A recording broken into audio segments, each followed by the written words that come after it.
नमस्कार दोस्तों, नमस्ते केवाईपी यूट्यूब चैनल में आपका स्वागत है। और आज के वीडियो में हम आप लोगों के सामने कुछ अलग ही टॉपिक पे चर्चा करने जा रहे हैं। जो आप देख ही रहे हैं, जो वॉलपेपर लगा हुआ है इसमें दिखा रहा है।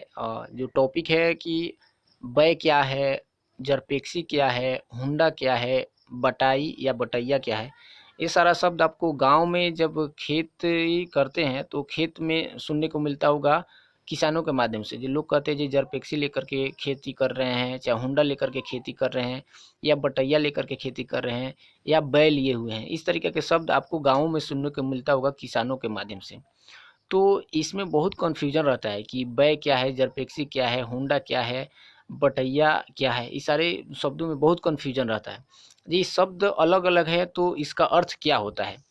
तो आज हम लोग इसी शब्द के बारे में बढ़िया से चर्चा करेंगे और परिभाषा के माध्यम से भी चर्चा करेंगे। और आशा ही नहीं, पूरा विश्वास है कि इस वीडियो के माध्यम से हम आप लोग के भी कन्फ्यूजन को दूर करेंगे और बढ़िया से बताएंगे कि इस सारे का अर्थ क्या है और इन सभी शब्दों का अपने आप में अस्तित्व है या नहीं।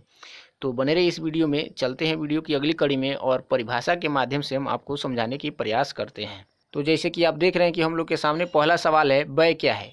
तो इसका परिभाषा है, किसी दूसरे व्यक्ति की ज़मीन या जायदाद आप अपने नाम लिखवाते हैं यानी रजिस्टर्ड कराते हैं, उसे बै कहते हैं। यानी जो व्यक्ति ज़मीन बेच रहा है उस व्यक्ति का ज़मीन आप लिखवा लेते हैं या खेत लिखवा लेते हैं, तो वह ज़मीन अब आपका हो जाता है और उस व्यक्ति का अब नहीं रह जाता है और कानूनी अधिकार से आपका ज़मीन हो जाता है। उसी को बै कहते हैं, यानी पूरी तरह से वो बेच दिया और आपने खरीद लिया। वहीं दूसरा सवाल है, जरपेक्सी क्या है। तो इसका परिभाषा है, किसी दूसरे व्यक्ति की ज़मीन या जायदाद को आप कुछ निश्चित राशि दे करके मिनिमम 1 वर्ष या अधिकतम वह व्यक्ति जब तक आपका निश्चित राशि लौटा ना दे तब तक वह ज़मीन आपके पास रहता है और आप उस ज़मीन को अपने उपयोग में लाते हैं, उसे जरपेक्सी कहते हैं। यानी गांव में लोग देखते हैं कि खेत बाड़ी जो भी होता है उनको ज़रूरत पड़ता है तो वो किसी व्यक्ति के माध्यम से एक निश्चित राशि ले करके कुछ दिनों के लिए ज़मीन रख देते हैं। यानी जो व्यक्ति आपके पास खेत रखता है वो उसकी निश्चित राशि ले लेता है और जब तक वो आपका पैसा नहीं लौटाता है तब तक आप उस खेत का उपयोग करते हैं।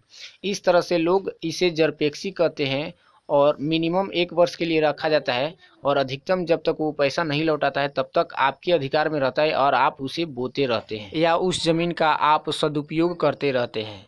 तीसरा सवाल हम लोग के पास है, हुंडा क्या है। तो इसका परिभाषा है, किसी दूसरे व्यक्ति की ज़मीन या जायदाद को आप अपने उपयोग में लाते हैं और उसके बदले में कुछ निश्चित राशि प्रत्येक वर्ष देते रहते हैं, उसे हुंडा कहते हैं। इस शब्दों का भी प्रयोग गाँवों में किसानों के माध्यम से बहुत ही होता रहता है और आप सुने होंगे जी फलाना किसान हुंडा लेकर के खेती कर रहे हैं।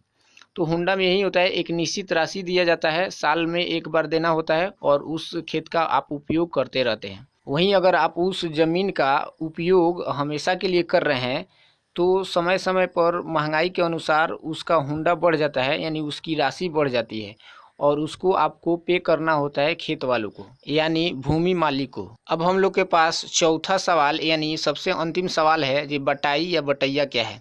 तो इसका परिभाषा है, किसी दूसरे व्यक्ति की ज़मीन या जायदाद का उपयोग करके आप खेती करते हैं और उस खेती से प्राप्त फसल को आधा बांटते हैं या 3 हिस्से में 1 हिस्सा खेत वाले को देते हैं और बाकी हिस्सा आप अपने पास रखते हैं, उसे बटाई या बटैया कहते हैं। यह हिस्सा आधा देना या 3 हिस्से में 1 हिस्सा देना, ये आपके और ज़मीन मालिक के ऊपर निर्भर करता है कि आप किस तरीक़ा से आपस में बात किए हैं।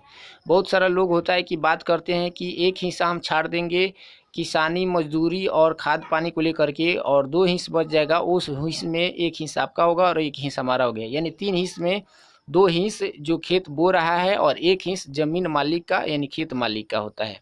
तो इस तरह से इन शब्दों का प्रयोग गाँवों में ज़्यादा होता है और इन सभी का अपने आप में अस्तित्व है और सबका अलग अलग अर्थ होता है। तो इस तरह से मैं आशा करता हूँ कि इन चारों शब्दों के बारे में आप इस वीडियो के माध्यम से बढ़िया से समझ गए होंगे। तो फिर मिलते हैं अगले वीडियो में नई जानकारी के साथ, तब तक के लिए बहुत बहुत धन्यवाद।